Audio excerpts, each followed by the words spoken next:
Chapter 1.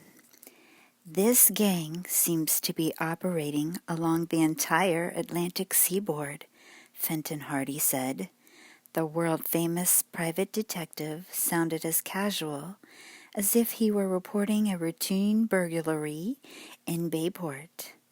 But his two sons sensed an undercurrent of tension in his voice. "You're really worried about this one, Dad, aren't you?" asked 18-year-old Frank, the dark-haired member of the Hardy clan. His father nodded. "A little."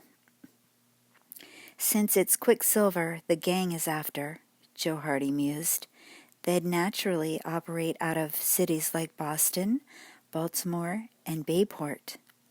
After all, most of the stuff we import comes from Europe, doesn't it?" "Right," Mr. Hardy replied. Joe, who was a year younger than Frank, went on. "I boned up on the subject when we were doing our mercury ionization experiments in high school a few months ago. Spain produces more quicksilver than anyone, and we're among her best customers." Fenton Hardy stretched his long legs, leaned back in his chair, and looked out the window of his study. "You fellas appear to be way ahead of me," he said with a laugh. "Just did our homework," Joe quipped. "But seriously," his father said, "you're both right. Our industries need more quicksilver than we mine in the United States. So we import the stuff to the tune of millions of dollars every year. That kind of money attracts criminals, and the ones involved in the mercury thefts are canny operators, judging by the jobs they pulled off." The boys had worked on quite a few cases with their father and former member of the New York Police Department. Starting with the Tower Treasure, they had helped solve many baffling mysteries, their most recent being the Arctic Patrol mystery. The Bayport sleuth was proud of his son's ability and usually discussed his cases with them. "As you know," he continued, "quicksilver is one metal that remains liquid at room temperature. Looks something like liquid silver." "How is it being brought in, Dad?" Joe asked. "In iron flasks, about 14 inches tall, shaped like milk bottles.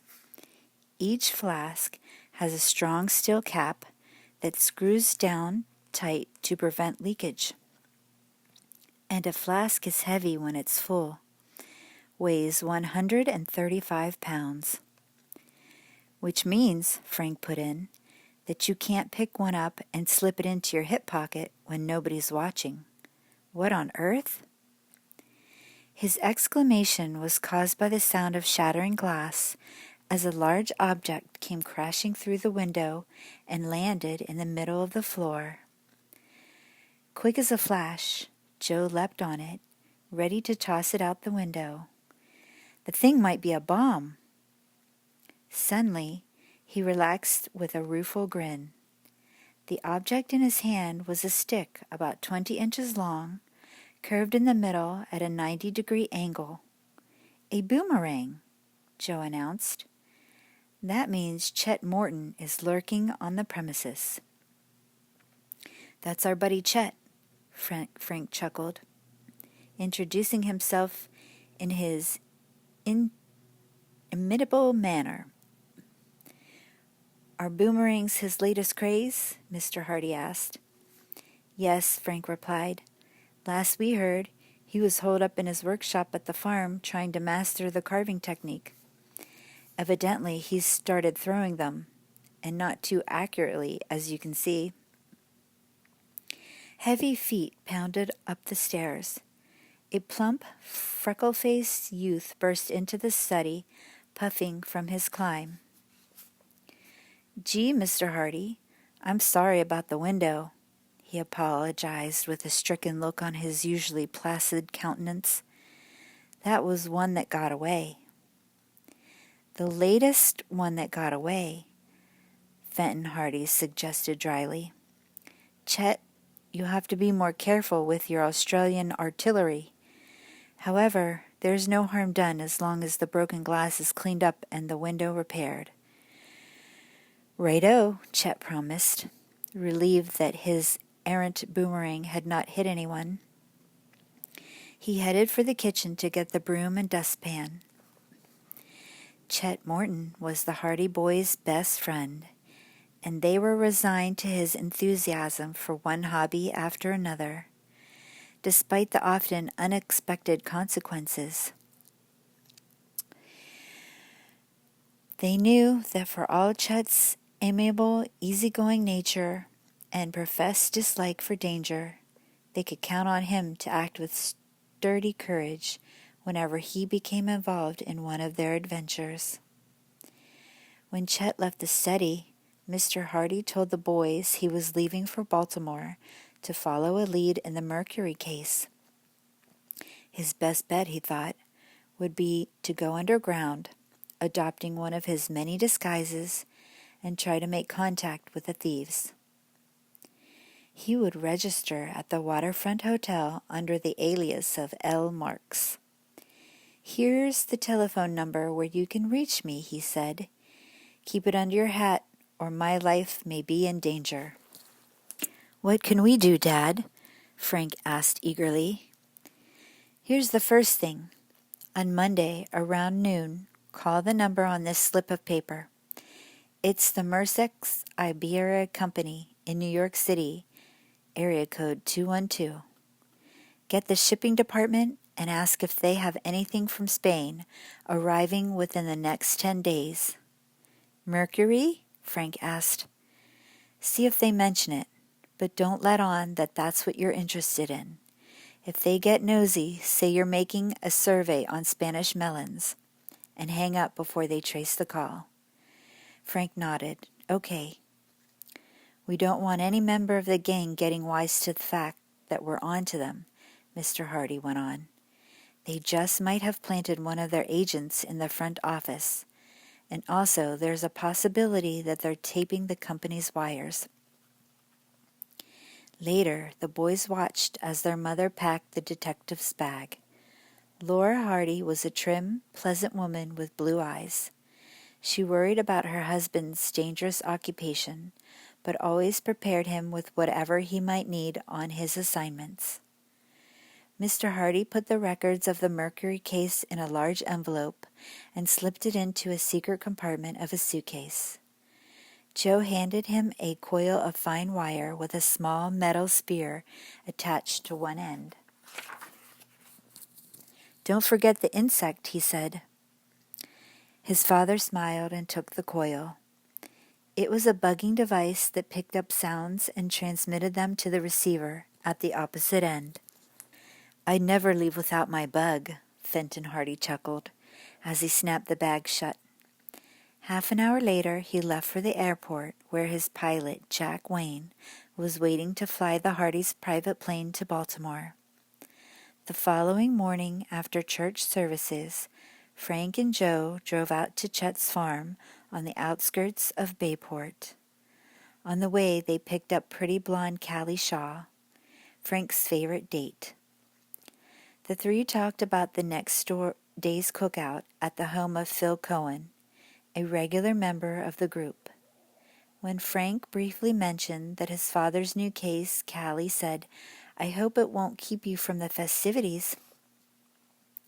You can never tell when Dad's on an undercover job, Joe responded. All we know is that he'll follow the trail wherever it leads and send us an SOS if he needs help in a hurry. Frank turned the car off the highway, down the dirt road leading to the Morton farm, before giving his opinion. Looks as if the picnic is safe enough. We don't have anything to do except make a phone call on Monday. The car jerked to a halt in a cloud of dust as Frank put on the brakes. Hi, fellas, Chet called out. He was waiting for them, with a boomerang in his hand. His sister, Iola, whom Joe considered his steady date, waved at the trio. Have a throw, she invited. They all began to inspect the boomerangs in the workshop under what Chet termed my professional direction. He explained that the boomerang is found in many lands, even among the Indians of our Southwest, but the most famous is the Australian boomerang. The principle, Chet intoned in a lordly manner, is that the angle of the arms and the symmetrical planes, plus the torque that moves the ends of the center line, give the wooden an aerodynamic impetus that causes a reverse vector. Come again? Callie giggled, making a face. Joe winked. They knew Chet liked to talk about his hobbies almost as much he liked eating. In other words, Frank interrupted Chet's explanation, a boomerang returns to the spot from which it was thrown. And there also are non-return boomerangs, aren't there? Chet gave a superior smile. Of course, but they're the kind you use to bop an enemy, but I'm more interested in the science of the return boomerang. Frank and Joe, for all their joshing, were interested in Chet's hobby. Who could tell? A boomerang might come in handy on a case. Here, let me have one, Joe said. They all tried a few throws, but it was not as easy as it seemed, and they began to get a bit discouraged. Then Joe seized a boomerang in his hand, whooped loudly, and hurled it in a straight line toward the front gate. The weapon whirled through the air at terrific speed, curved to the left, and came back, heading directly for an antique lamp on a post in front of the house. Watch out, yelled Callie. Duck, called Iola. Chet was terrified. Do something, he wailed. Joe was too far away to do anything, but Frank leapt up and caught the boomerang with one hand just as it was about to crash into the lamp. Wow, Chet said. That was close. Thanks, Frank. Bad shot, Joe admitted. Next time I throw a stick like that, it'll be down in the pasture. After lunch at the Mortons, Frank and Joe drove home. They were greeted by their Aunt Gertrude. Boomerangs, sniffed the peppery spinster sister of Mr. Hardy when the boys spoke of Chet's latest hobby. Boomerangs are for the wild man of Borneo. Oh, Auntie, they're really a lot of fun, Frank said. Fun? His aunt shook his head. I would expect you to find a more genteel hobby. Mark my words. No good will come of it. Just think of how Miss Morton would have felt if you had broken her antique lamp. Fortunately, we didn't, Joe said contritely. Anyhow, we'll soon be experts. Humph, was his aunt's reply. Frank and Joe drove over to Phil Cohen's on Monday morning to help him with the preparations for the cookout. Phil was a distinct contrast to Chet, a quiet boy, good with the books. He had an artistic nature. He was slender and agile, quick on the uptake, a useful fellow to have around in time of danger. The trio went to work at once, setting up the barbecue and hanging party decorations. About noontime, as they finished arranging tables and chairs, Frank asked, Can I use your phone, Phil? Joe and I promised to make a call for Dad. Sure. Business before pleasure, Phil replied with a grin. Just put your dime in the little box next to it. The Hardys went into the house, and Joe dialed the number his father had given him. Frank listened in with an ear close to the receiver. The phone rang on the other end. There was the familiar clicking sound of someone picking it up. Hello? Said a man's voice. Is this Mercek Siberia in New York? Joe asked. No, it's Washington, D.C. number, the voice answered. This is area code 202. You want 212. Sorry. Don't mention it. Happens all the time. Joe was about to hang up and redial when he and Frank heard the party on the other end give a hoarse shout. The words that followed were clearly audible. "Help! They're after the Super S data! Help, help!" Chapter 2. Startled by the shout, Frank and Joe froze. Their experience in crime detection told them to wait for some clue to the mysterious voice, which cut off suddenly. There was silence for a moment at the other end of the connection. "Must be a joke of some kind," Joe muttered. Impatiently, he pulled the phone away from his ear, intending to hang up. Frank grabbed his wrist with the whispered warning, "Hold on. If thugs have jumped that guy in Washington, we don't want to lose our communications. We might miss the one piece of evidence we need to get on their track." Muffled sounds came through the receiver. Drawers banged, locks snapped, and paper rustled as if an office was being ransacked. Men's voices could be heard in hurried conversation. The boys could not make out what they were saying until the very end, when two words came through clearly. "Bombay Boomerang." Then the line went dead. Joe hurried to Frank with a mystified expression. "Did you hear what I heard?" Frank nodded emphatically. "Bombay Boomerang. But what on earth does it mean?" Joe shrugged. "You don't think we may have imagined it?" he inquired doubtfully. "Maybe we've got boomerangs on the brain. If so, we can chalk off one illusion to old Chet and his identified flying objects." "Well, what about Bombay? I don't recall Chet ever mentioning the Indian city, although he sprouted about 10,000 words concerning Australia." "It's a puzzle, all right." Phil came into the house. "Finished?" he asked. Joe shook his head. "Got the wrong area code." Phil chuckled. "Try again. Better get it right this time, though, or your father will begin having second thoughts about the reliability of his second-in-command." Joe picked up the phone again as Phil walked out to the porch. 212, he counted aloud before dialing the number. A secretary in the Mersex shipping department confirmed without hesitation that cargo was due in from a Spanish port aboard a freighter. Of her own accord, she provided the information that it was mercury. "Okay," Frank said after Joe had hung up. "Now to get through to the Baltimore hotel and let Dad know what we have learned.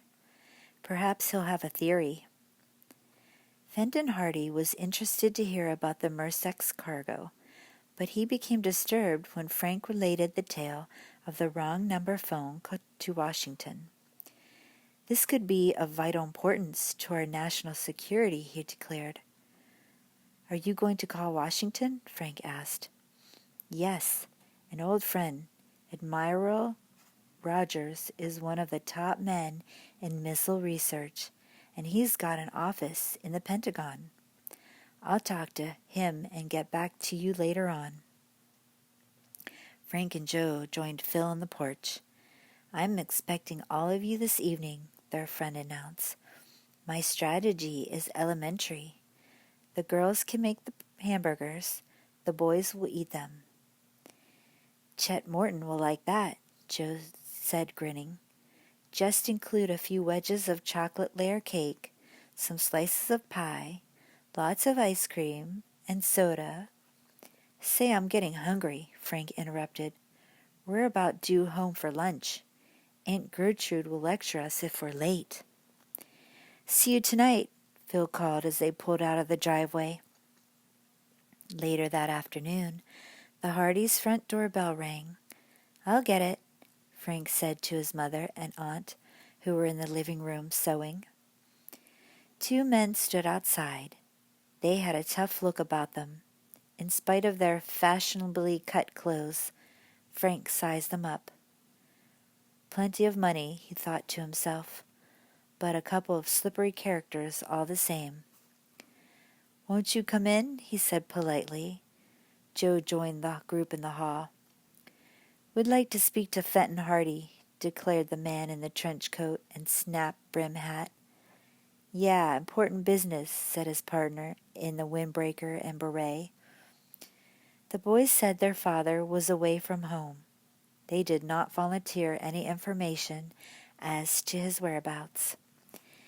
"Since your father isn't here, maybe you can help us," the first fellow declared in a gravelly voice. "Not likely," was the reply that occurred to Joe, but he held his tongue. "Do you have a Mercury for sale? We were told you advertised a second-hand job. If the price is right, we just might be willing to take it off your hands." Frank and Joe answered that they had never advertised a second-hand car. "Oh, well, maybe we've got the wrong address." As the two men went out, Snap Brim returned around and mentioned the name of a hotel on the Bayport waterfront. "If you hear of anyone with a Mercury that's in shape for a long drive, let us know. We're in room 203. The door shut behind them. "What do you make of those guys?" Joe asked his brother. "I don't like their looks," Frank replied. "Where do types like that get enough money to patronize the best clothing stores? If they have money, why are they living in a waterfront hotel? And why would they be interested in a second-hand car? Seems to me we should do a little investigating. Let's go to the hotel and call their bluff." Frank went along with that, but other thought occurred to him. Wait a minute. Biff Hooper's uncle has an old Mercury. Could he's in the market for a buyer? Joe put in a phone call and came back with a report. Affirmative. The old heap is available for the first guy with ready cash who turns up. You know what this does. It gives us a good excuse to visit our new friends. I used that last term loosely. New enemies might be more like it, Frank concurred. Still, we don't have much to go on, except appearances. It could be that the Mercury bit is merely a coincidence. Joe chuckled. Will our faces be red if those fellows really want to buy a second-hand car? Deciding to take no chances, the Hardy boys asked their pals Biff Hooper and Tony Prito to accompany them to the waterfront. Both were ready, willing, and able. Biff, a blond 6-footer, knew how to use his fists, and dark-eyed, olive-skinned Tony could always be counted on in a dangerous mission. The two roared up the driveway a little later in Biff's car. "What's the play?" Tony demanded, jumping out of the bucket seat before the vehicle jolted to a stop. "How many desperados do we corral this time around?" Biff quipped. "Don't crave too much action," Frank advised. "You might get more than you bargained for." Quickly, the Hardys filled them in, after which the four headed for the waterfront.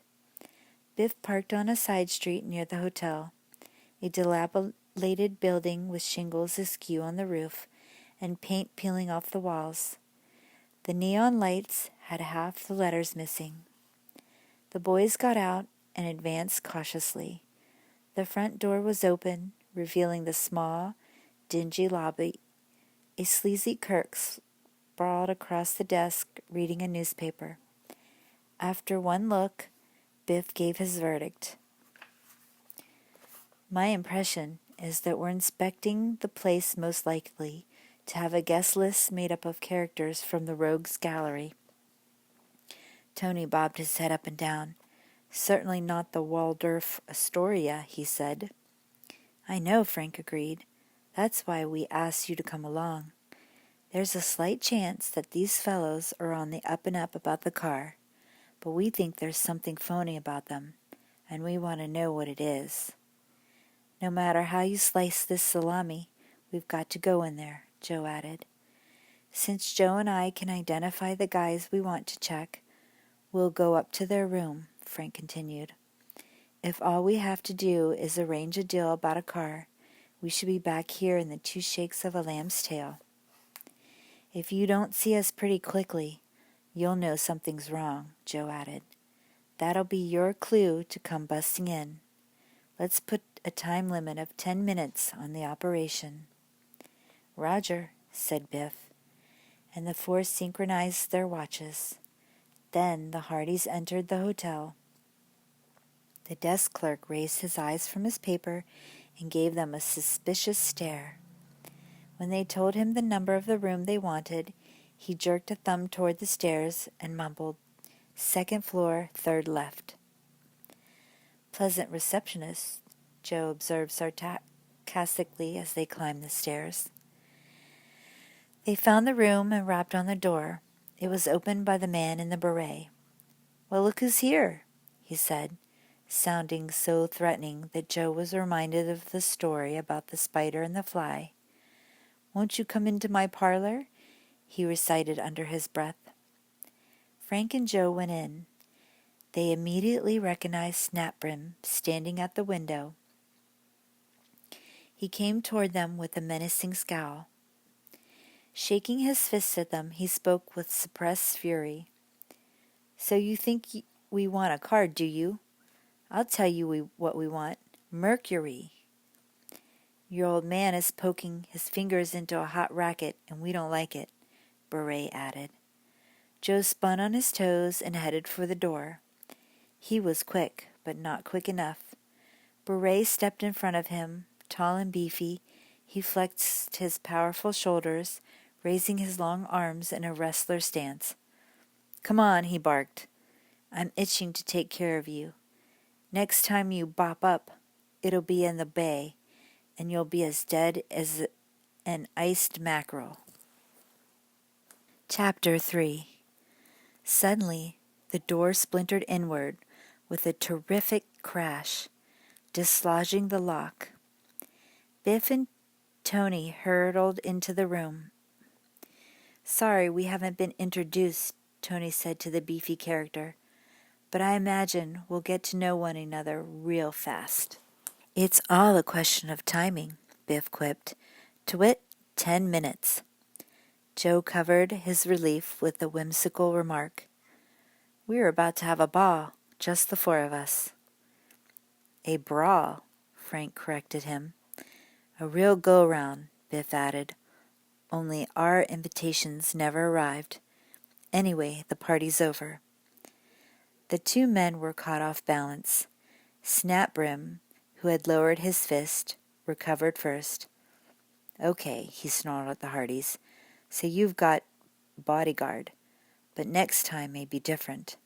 And there's sure going to be a next time.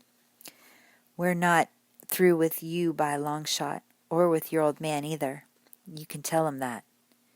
Frank, Joe, Biff, and Tony stepped past the door, which was crazily swinging on its hinges. The desk clerk, who had heard the noise and came upstairs, looked at them uncomprehendingly as they walked past him and out of the hotel. "That caper had a happy ending," Tony remarked. "I wouldn't be too sure it's ending," Frank warned. "The curtain hasn't gone up in Act 2 yet." A series of rapid-fire explosions dented their eardrums. Down the street chugged an antiquated jalopy, fire engine red, bucking like a bronco and backfiring explosively with nearly every revolution of the cylinders. Roly-poly Chet Morton guided his favorite vehicle to a stop at the curb and jumped out. "I've just been to your house," he said. "Your mother says your dad phoned from Baltimore. She looks so worried. I think there's something brewing. You're to contact your father before you do anything else." The Hardys glanced up at the second floor of the hotel and spotted a scowling face at the window of the room they had just left. Beret stared down on them, a slightly baffled expression on his face. He had heard Chet's booming voice clearly enough to understand the message from Fenton Hardy. If so, it could mean trouble, and plenty of it. Biff came up with an idea. "Suppose I stay here to keep an eye on these birds. If they come out, I'll tail them. That'll give you a chance to go home and put in that call to Baltimore. We'll meet here later and compare notes. I'll keep you company, Tony suggested, just in case you need some reinforcement. Good thought, Frank said. Let's go. I'll take you in my car, Chet offered. And arrive with an aching back? Joe groaned. Everybody ragged Chet Morton about his bone-rattling car, but he wheeled it around the busy streets of Bayport and boasted a good safety record, partly because pedestrians and motorists who heard him coming got out of the way. Right now the Hardys were glad to have Chet give them a lift to their house. While Chet went into the kitchen looking for one of Aunt Gertrude's specialties, which were usually available, Frank dialed the number on his father's hotel. The detective answered almost immediately. Let me call you right back, he said. Stand by. A few minutes later, the phone rang. Frank picked it up. Joe ran upstairs to the study to listen in on the extensions. I didn't want this call to go through the switchboard here, Mr. Hardy explained. Someone might eavesdrop on us. Dad, what's going on? Frank wanted to know. Well, not too much on my end, his father replied. However, I'm not discouraged. I picked up a few leads that are worth checking out. Right now, I'm posing as a hood. It's the best disguise for undercover operations along the waterfront where hoods hang out. Frank interjected. Do you realize that the Mercury gang is onto you? They came to our house hoping to find you here. And when we went to their hotel to check up on them, they got violent over your part in the case, said to get off their backs or else. The news surprised Mr. Hardy, who listened grimly to Frank's detailed account of the events that afternoon. Obviously, word has gotten around that I'm working on the case. You and Joe better watch your step, as long as those two mugs are loose in Bayport. It was a good idea to have Biff tail them. Perhaps they'll lead them to something. I hope so. What's your next step, Dad? Well, I'm not exactly in the safest spot here.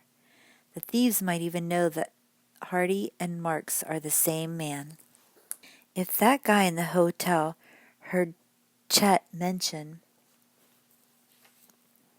that you're in Baltimore, they might put two and two together, Frank said. They might and they might not. I have no choice but to continue as L. Marks and play it by ear. Frank and his father batted the details around to be sure of covering all angles. Finally, Mr. Hardy said, The Bayport pair looks like our best bet right now. They probably rank on a lower echelon of the organization and receive strong-arm assignments from the top. They might lead you to the ringleader. Try not to let them shake you and tell them wherever they go. Right. I'm sure Biff and Tony will help too. Okay, but at the same time, you'd better get the police to back you up. Tell the whole story to Chief Collig. He'll know what to do. What about the boomerang bit? Frank asked, changing the subject. That's why I called in the first place. I talked with Admiral Rogers at the Pentagon. He's very concerned about what you boys heard when Joe made that wrong call to Washington, but he wouldn't give me the information over the phone. Says the matter is top-level security stuff, too hush-hush to discuss outside his office. Are you going to see him personally, then? I can't leave Baltimore with the Mercury gang on my hands. However, I've made an appointment for you and Joe to meet him. Be at his office tomorrow morning. Will do. If your friends can't take over the surveillance of the Bayport hoods during that time, Chief Collig will. No problem, Frank said. So long, then. Good luck and be careful. The phone clicked on the other end. Joe came down again and observed that the mystery was thicker than ever. Which, he continued, is all the more reason for us to pitch in and give Dad all the help we can. Exactly. Let's go to headquarters right away. They went to the kitchen to tell Chet, who was enjoying a piece of Aunt Gertrude's fresh-baked apple pie. Be a sport and drive us over to see Chief Collig, Frank said. Whatever you said. Chet stuffed the last bite into his mouth and followed the Hardys outside. A few minutes later, they reached their destination. "Have to double park," Chet declared. "You two go ahead. I'll wait for you here." Seconds later, Frank and Joe confronted Chief Collig in his office. He was an old-timer who had worked his way up on the force. He understood criminals because he had collared his share and often assisted the Hardys in their cases. "Sit down, boys," he said with a smile, "and tell me what brings you here. A new case, I suppose? That's what comes of having a detective for a father. Maybe you should listen to your Aunt Gertrude more often. She'd find another occupation for you double quick." The chief stopped kidding, however, when Frank and Joe gave him the facts.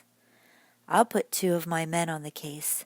They can stake out the hotel and check up on those characters." He made a brief phone call and talked to one of his officers. Then he turned to the boys again. "Let me have the address and descriptions of the men." Frank complied. Collig wrote it down and added, "Tell Biff Hooper to stay there until a green Ford arrives. If he has already left, call me." "Thanks, Chief." Chet drove the Hardys back to the hotel. Biff and Tony were still parked in the side street, keeping an eagle eye on the entrance. "Anything stirring?" Frank queried. "Not even a mouse," Biff reported. "I've been staring at the door until I'm cross-eyed." "Our friends are still inside, no doubt," Tony added. "Let's make sure," Frank suggested. He and Joe went into the building. Strolling casually up to the desk, they questioned the clerk about the 2 suspects. To their amazement, they had checked out, paid their bill, and left by the back way about an hour ago. They didn't leave a forwarding address, the clerk added, with obvious relish at the Hardys' disappointment. They returned to the car to tell their friends what had happened. Biff and Tony were crestfallen, blaming themselves for flubbering a critical assignment. "Think we should investigate the desk clerk?" Biff inquired. "He's a slippery fish, a definite suspect as far as I'm concerned." "Trouble is," Frank replied, "there's no evidence against him. He's about as amiable as a porcupine, but that's no crime. We can always move in on him later." "Now what?" Joe asked. "We better call Chief Collig and cancel the backup squad," Frank said. "Or, on second thought, let's wait until they get here and ask them to check out the room. Maybe we'll find a clue." "Good idea," Joe agreed. Soon, an unmarked police car arrived and 2 officers jumped out. Frank quickly explained the situation and asked if he and Joe could join in the search. "Sure, come on," one of the men said, and went to the desk.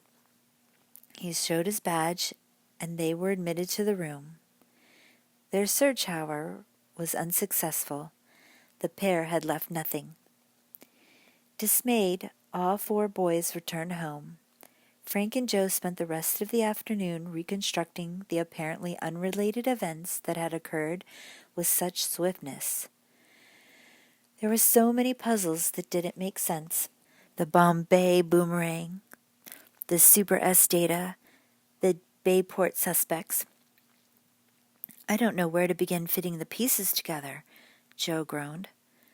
Before his brother could answer, they were startled by a solid object that crashed through a window pane and landed on the carpet amid a shower of glass. "Chet again," Frank complained. "Isn't he getting a little out of hand with his boomerangs?" "Hold it," Joe interrupted. "That's no boomerang."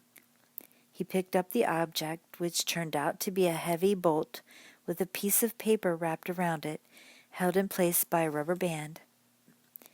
Joe spread the paper out on the table. Frank peered over his shoulder. With mounting excitement, they read a message written in crude letters approximately an inch high. It was a warning that gave them cold chills. "We know all about you. Split out or you'll wind up in a cement barrel." Chapter 4. "What's that?" asked a nervous voice behind the boys. Aunt Gertrude had rushed in to see who had broken the window. "Just another message," Frank replied, trying to soothe her.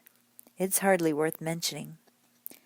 But her inquisitive eyes had already scanned the words on the paper. "I believe they mean it," she retorted in frightened tones. "You'd rather drop the case right now. I'm not interested in going to a funeral, least of all mine." Joe slipped the bolt into his pocket, then phoned Baltimore and asked to speak to L. Marks. "He checked out," said the hotel clerk, "packed his bags, paid his bill, and left without giving us any forwarding address. Seemed to be in a hurry." "Dad must be on a hot lead," Frank declared. "That would explain why he departed so suddenly. Besides, if he had run into any trouble, he'd left us a code message." Joe nodded thoughtfully. "Let's hope he can tax us before we fly to Washington tomorrow morning." "Meanwhile, we might as well enjoy ourselves tonight," Frank suggested. "It's almost time to start for Phil's." The boys went upstairs to tell their mother that they were leaving. Laura Hardy said she was relieved for once nothing dangerous was involved. Aunt Gertrude sniffed, saying that her nephews were able to find danger wherever they went. "You look for it hard enough," she accused them sternly. Frank and Joe chuckled as they headed for their convertible. Just then a shiny new car pulled into their driveway. It belonged to a friend of Miss Hardy's. "Good evening, Miss Jackson," Joe greeted the woman at the wheel. "Here, let me help you out." "Nice little runabout you have there," Frank admired. "That's a compliment," Miss Jackson said with a smile. "I selected it myself. One drive around the block and I was hooked. It's a gift from my husband for our wedding anniversary. See, you can bet I'll take good care of it." She went into the house and Frank and Joe drove to Phil's. Callie and Iola were already there. Tony cautioned that the bolt could have come from lots of places. "Every contractor uses this kind of fixture. There must be dozens of warehouses near Bayport where you can find them piled up." "Isn't that the point?" Biff put in. "The guy who threw Frank and Joe a curve might be in the construction business. If he works for a contractor, he'd have a supply of bolts to pick from whenever he got the urge to go on a window-breaking spree." "Yes, but if he's a crook, he could have stolen this one," Phil reasoned. "Suppose he slipped into one of the warehouses," Tony mentioned, and left with the bolt in his pocket. Joe turned that suggestion over in his mind. "I don't see the point in stealing a single bolt. Why would anyone go to that trouble when a rock would have carried the message just as well?" "We don't know that he only stole this bolt," Phil replied. "What if he took a whole shipment?" "He could have decided to use the bolt as a carrier pigeon on the spur of a moment because it happened to be the handiest thing available." Miss Cohen came into the room while the discussion was going on. She told Frank and Joe that their mother was on the phone. Frank took the call. "Hi, Mom," he said. Laura Hardy sounded frantic. "Come home right away," she cried. "Something terrible has happened. Miss Jackson is in a state of shock. Aunt Gertrude is having hysterics, and I don't know what to do." Frank turned to his brother. "We'd better leave right now." Calling out a quick explanation to their pals, the boys ran outside and jumped into the convertible. An appalling sight met their eyes when they turned into the Hardy driveway. Miss Jackson's spanking new car, so bright and lustrous when they first saw it, was a total wreck. All the windows were broken. The hood, chassis, and fenders were dented and twisted. The dashboard was smashed in. Frank whistled. "This car has been wrecked deliberately." "And here's the weapon," Joe declared. He picked up a steel bar from the driveway, about 4 feet long and a little over an inch thick. It was flecked with paint from the car, and it fitted into the deep dents on the hood. The wielder of the steel bar had pounded the new car into ruins. But why? Joe pointed to the side of the vehicle. There, written in spray paint, was the warning. Get out of the Merc racket. These guys sure want us to get the message, Frank commented. Nothing subtle. Strong arm all the way. No wonder the women are in a tizzy, Joe added. We'd better go inside and see how they are. When the women calmed down, Miss Jackson revealed that she had seen the vandals attacking her car with the steel bar. Her description matched the beefy fellow in the beret. Frank and Joe exchanged glances, then Frank turned to Miss Jackson. If it's any consolation to you, he said, this vandalism was not aimed at you. Whoever did it made a mistake. He was trying to scare us and thought he was wrecking one of our cars. But why would anyone do a thing like that? It has something to do with a new case our father is working on, Joe explained. Miss Jackson shook her head. It's terrible, simply terrible. Have you called the police? Frank asked. Certainly we have, Aunt Gertrude put in. They were here before you arrived and surveyed the car. Then Chief Collins called and said you should get in touch with him in case you have any suspicions or clues. Frank telephoned the chief to confirm that the vandals, no doubt, were the two men they had encountered earlier. He also told Colleague about the warning. I'll alert all our men in the Bayport area to be on the lookout for those two, Colleague said. Let me know if something new develops. Sure thing, Frank promised and hung up. Then he turned to Miss Jackson. Is vandalism covered by insurance? He asked. I don't know. Oh, I hope it is. Let me have the number of your agent and I'll find out, Joe suggested. Miss Jackson pulled out a business card from her handbag. We had the agent over just the other day. Here it is. Joe phoned the man and learned that luckily the damage was covered. The news helped Miss Jackson to regain control over her nerves, and she left shortly afterward in a taxi. Frank and Joe discussed the latest event. Those thugs are determined to get us out of the way, Joe declared, and they have no scruples about how they do it. When they realize that we won't give up, they'll undoubtedly use even more drastic methods, Frank added. Aunt Gertrude had another fit of hysterics. Attacked by brutes who think the Hardy's family's concerned about their old Mercury? Why, I haven't even heard the word since high school chemistry. Oh, why can't Fenton leave crime to the police? Frank and Joe were hoping that their father would call that night. To their disappointment, the phone remained silent. Whatever Baltimore dive he's investigating, Joe said. He's probably can't get to a phone. Might make a suspect suspicious, Frank agreed. Finally, they turned in for the night. They were up early Tuesday morning to get ready for their trip.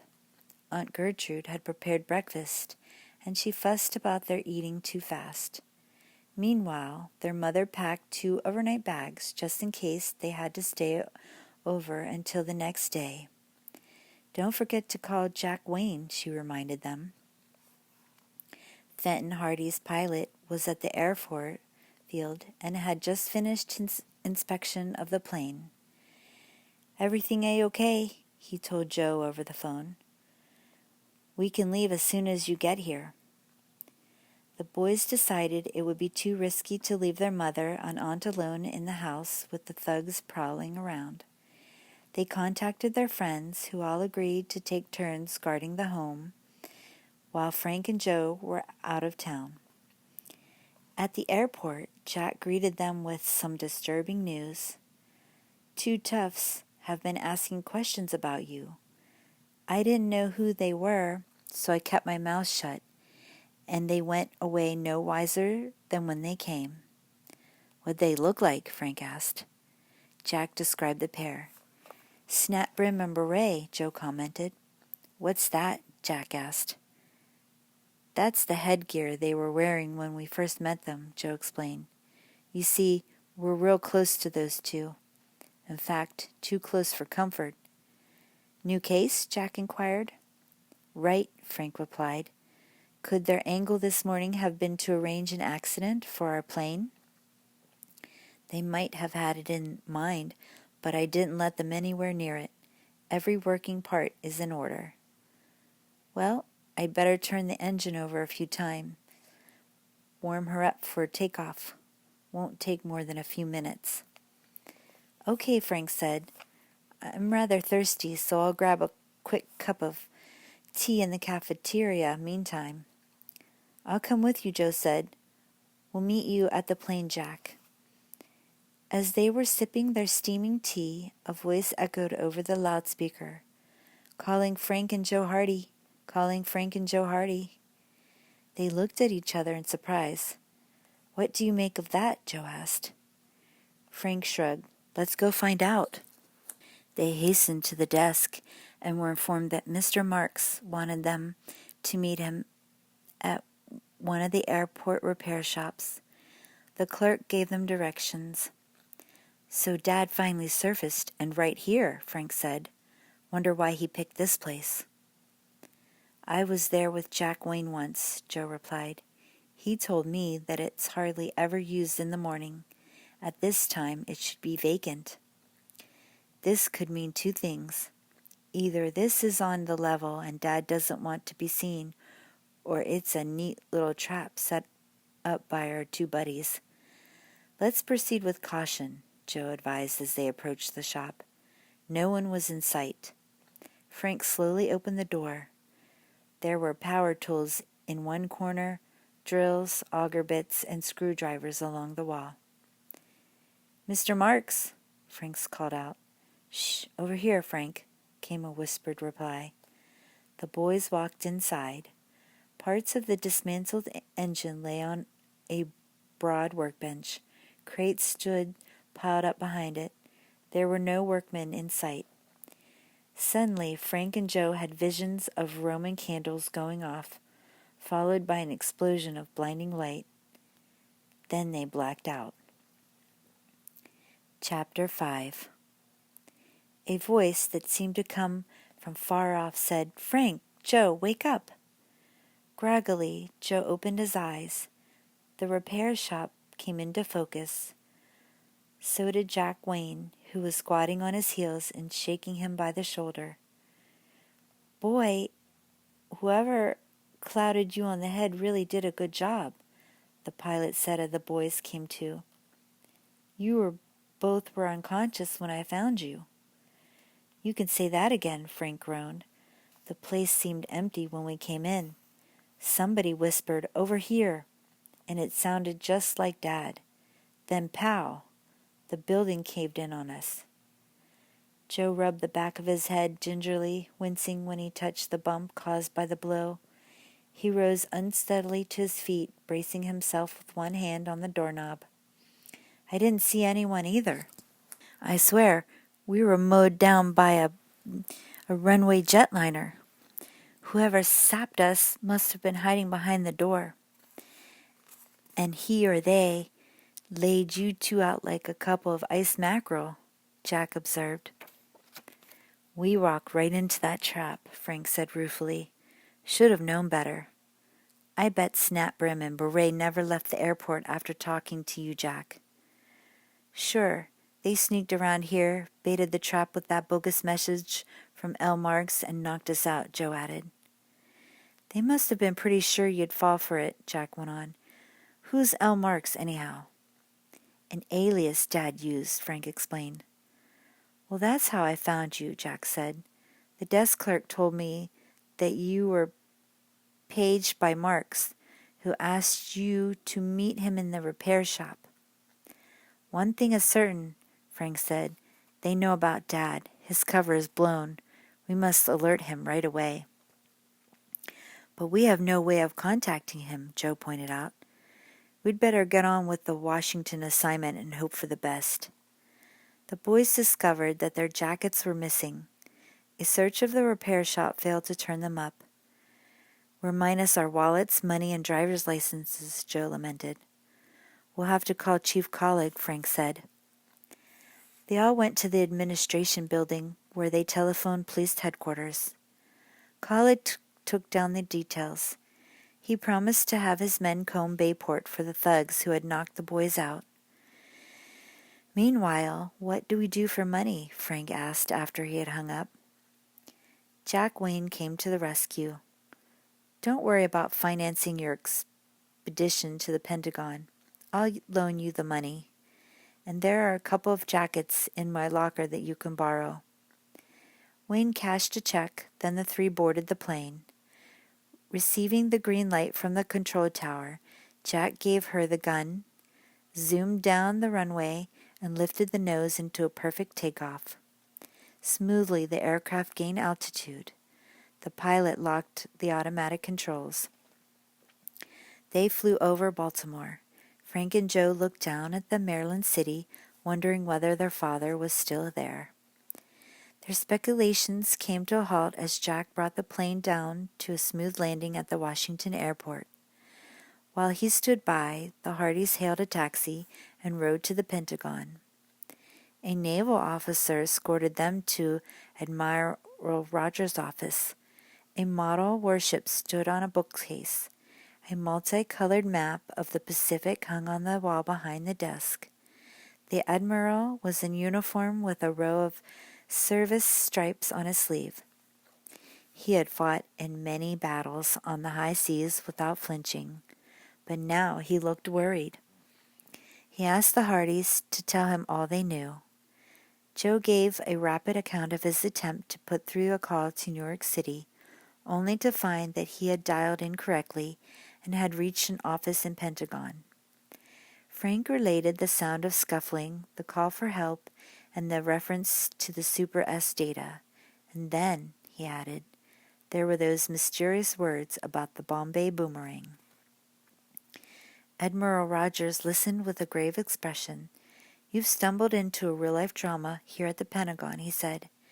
"Happened down the hall in the office of Commander Wen, who's been directing secret research on our latest missile systems."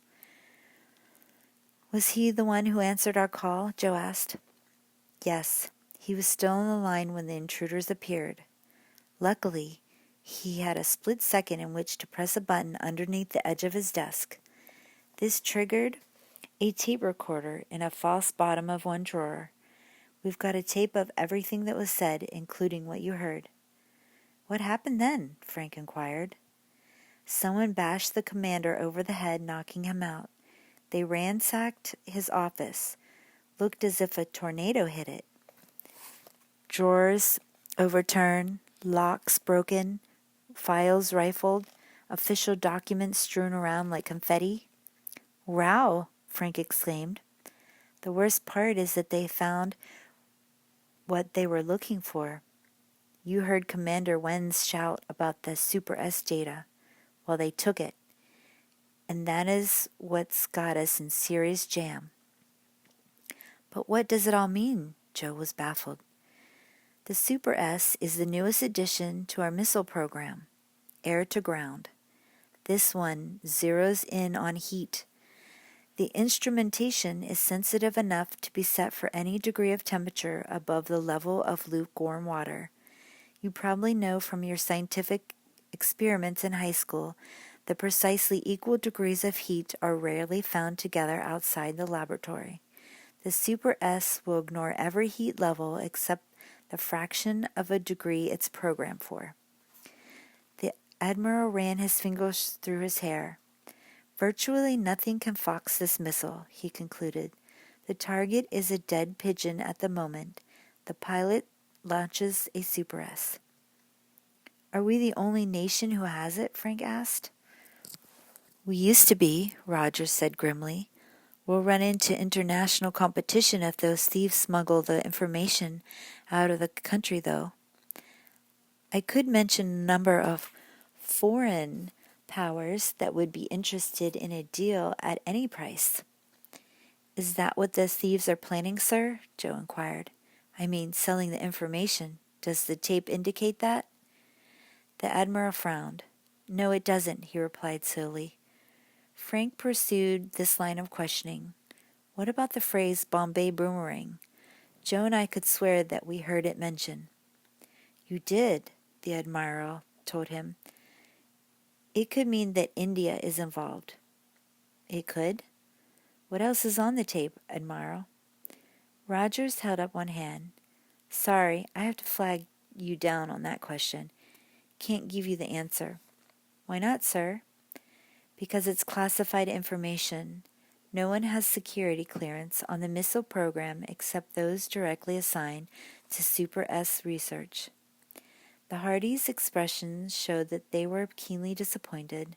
They were depressed that they had made the trip to Washington only to find the riddle as perplexing as ever. Don't be so dejected, Admiral Rogers went on. You both know what it means to be sworn to secrecy, don't you? Frank and Joe nodded. You've proved yourselves in helping your father with some difficult cases. I have some information for him, which I will give to you now, but it's strictly confidential. The boys took the oath binding them to secrecy. Then the Admiral proceeded. We've been trying to keep the lid on a very serious situation we're faced with. A Super S missile has been stolen from the Baltimore arsenal. Frank and Joe gasped. How could anyone make off with a rocket belonging to the U.S. Navy? Frank exclaimed, It seems impossible. It happened, the Admiral said dryly. Now here's what I want you to do. Tell your father, but under no circumstances anyone else, and you must speak to him personally. Don't say anything over the phone. Frank nodded. Yes, sir. I have no opportunity to contact him myself, Admiral Rogers went on, since he is working underground, but I want him to get in touch with me as soon as he can. Admiral Rogers escorted them to the elevator. Let me know if your father discovers any leads that tie in with this affair. It's a race against time. If we don't recover the missile, it might change the balance of power in the world. Frank and Joe thanked him. The elevator doors closed, and they were on their way out of the Pentagon. They hastened back to the airport and put in a call to the Baltimore hotel where Fenton Hardy had been staying. Joe asked if L. Marks had returned. Yes, he has, the cook replied. He left a message for two fellows named Fred and Jim. They're to meet him here. Are you Fred or Jim? Jim, thanks. Joe hung up. We're in luck, he exulted. Frank was not ready to celebrate yet. I hope you're right, but this could easily be another phony. Remember what happened to us last time we answered a communication from L. Marks. Do I? Joe probed the tender spot at the back of his head. How could I forget with this bump? What do we do now? We go to Baltimore, Frank decided. Only we'll be more cautious about walking into anybody's parlor. Joe grinned. The resident might be the spider in this case. Right. The point is, we can't simply ignore the message. If Dad really left it for us, we'll have to see him. Besides, he might be in a tight corner. Frank and Joe described their plan to Jack Wayne, who offered to help. En route to Baltimore, they got down to details. Jack would remain at the airport, ready to take off at a moment's notice. Frank said, We have no idea where this mystery will end. Boston could be our next stop. Or Miami. We'll let you know what's cooking when we discover what those crooks have on their menu, Joe added. When the plane landed in Baltimore, they had a quick bite to eat. Then Jack ensconced himself in a chair with a newspaper, prepared to sit it out until the call to action. The boys gave him the address of the hotel so he could start a search if he did not hear from them within 3 hours. Good luck, Jack called to them as they left. Frank and Joe hailed a taxi and settled back for the ride into town. The driver guided his vehicle through the streets with a practiced hand, weaving in and out of traffic, swerving around pedestrians, and timing his speed to catch the green lights block by block. A big black sedan roared up abreast of the cab at top speed. "That guy is sure in a hurry," Joe observed. The driver of the car pulled sharply to the right, cutting in front of the taxi. Frantically, Joe twisted the steering wheel to avoid a collision. He lost control as the black car forced him off the highway. The cab careened wildly into a dead-end street. As it slewed around, the rear end slammed toward a telephone pole with a terrific force. The Hardys braced themselves for the crash.